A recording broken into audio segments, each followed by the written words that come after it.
Jumpa lagi di channel tutorial Android. Oke guys, kali ini saya kedatangan handphone Redmi Note 9 dengan kasus muncul notifikasi DM Verity corruption setelah kita hidupkan handphonenya. Oke, setelah kita hidupkan handphonenya muncul notifikasi seperti ini dan untuk menghidupkannya tekan tombol power sekali lagi.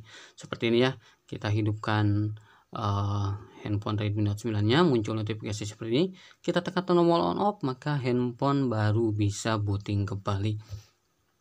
Kita tunggu ya, tadi kita hidupkan akan tapi langsung mati kembali, kemudian saya coba hidupkan dan tekan on off. Setelah muncul notifikasi seperti tadi, handphone langsung bisa booting kembali. Jadi bagaimana cara menghilangkan notifikasi yang muncul setelah kita menekan tombol on off di handphone Redmi Note 9 ini? Oke, langsung saja kita eksekusi handphonenya. Pertama-tama kita matikan terlebih dahulu untuk di handphone Redmi Note 9 nya. Saya matikan terlebih dahulu. Kemudian kita siapkan sebuah kabel data Type-C untuk melakukan disable Verity corruption di handphone Redmi Note 9 ini. Saya matikan terlebih dahulu ya. Untuk handphone Redmi Note 9 nya, di sini kabel data Type-C nya sudah terhubung ke PC ataupun laptop yang akan saya gunakan. Sekarang kita beralih ke tampilan PC ataupun laptopnya. Di sini saya sudah mendownload sebuah aplikasi bernama Minimal ADB Passboot. Bagi sobat yang belum memilikinya, silahkan sobat download terlebih dahulu. Link sudah saya sertakan di deskripsi. Ini dia untuk filenya ya, berbentuk RAR. Kita ekstrak terlebih dahulu untuk file Minimal ADB Passbootnya. Dan untuk passwordnya saya sertakan di dalam video. Jadi sobat simak videonya sampai selesai agar tidak ketinggalan untuk di bagian passwordnya. Setelah kita masukkan untuk di bagian passwordnya, kita klik di bagian OK untuk proses ekstraksinya. Setelah kita ekstrak muncul 4 file baru. Di sini sudah ada 4 file ya. Dan di sini ada file Minimal ADB Passboot berbentuk RAR ya. Kita double klik atau kita mulai install saja untuk Minimal ADB Passbootnya. Kita double klik untuk file RAR Minimal ADB Passboot. Kemudian kita lakukan instalasi untuk di bagian Minimal ADB Passbootnya. Kita pilih yes. Kemudian di bagian instalasinya kita cukup pilih tekan next, dan next sampai proses instalasi selesai ya. Di bagian create desktop icon kita checklist saja, kemudian kita pilih next kembali, kita pilih install, kita tunggu, kemudian kita klik finish untuk mengakhiri proses instalasinya. Dan di sini secara otomatis command prompt Minimal ADB Passboot terbuka. Kemudian kita buka jendela Windows Explorer baru ya, dan kita cari untuk folder Minimal ADB Passbootnya. Dikarenakan di sini saya menggunakan Windows 64 bit, jadi kita pilih di folder C program file x86. Kemudian kita cari untuk Minimal ADB Passboot. Oke, dan untuk Windows 86 cukup di program file dan folder Minimal ADB Passboot. Oke, setelah terbuka untuk folder Minimal ADB Passbootnya, saya geser terlebih dahulu. Oke, saya lupa ya, di sini ada untuk di folder ekstrakannya ada cara atau panduan tutorial cara menggunakan Minimal ADB Passbootnya.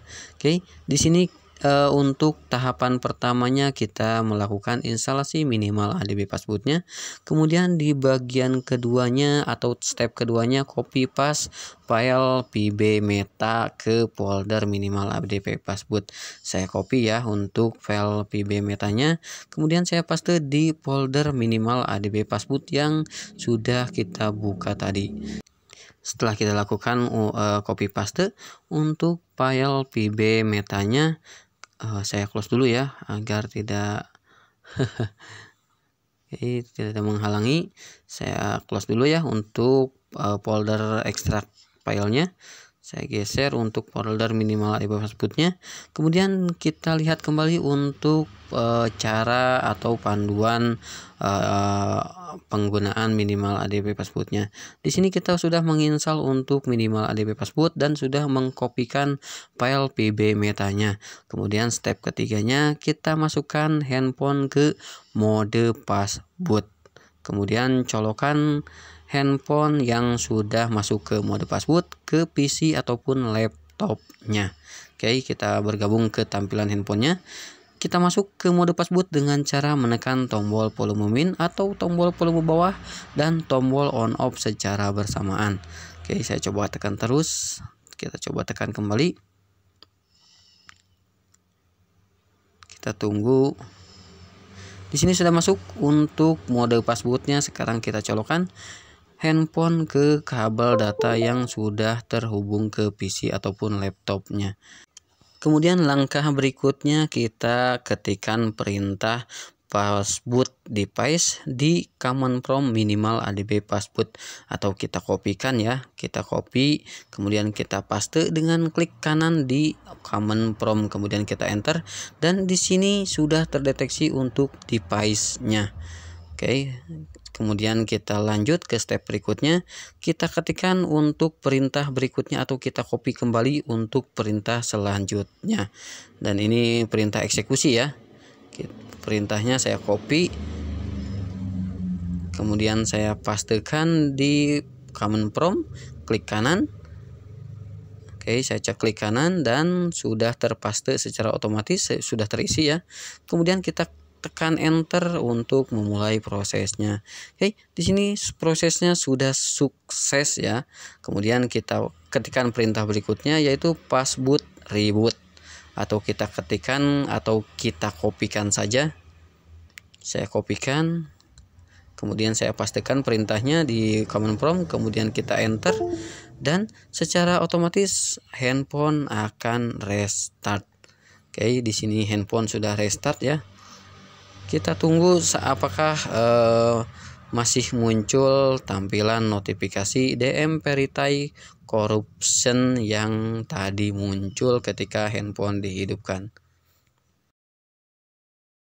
Di sini handphone langsung bisa booting tanpa muncul notifikasi error seperti tadi. Oke, jadi cukup mudah ya untuk proses disable notifikasi error DM Verify Corruption di handphone Redmi Note 9 ini. Sekian untuk tutorial kali ini, semoga bermanfaat. Bagi yang belum subscribe, silahkan tekan tombol subscribe-nya terlebih dahulu dan aktifkan lonceng notifikasinya. Bagi yang sudah subscribe, saya ucapkan terima kasih banyak. Semoga rezekinya dilancarkan, sehat selalu dan salam sukses.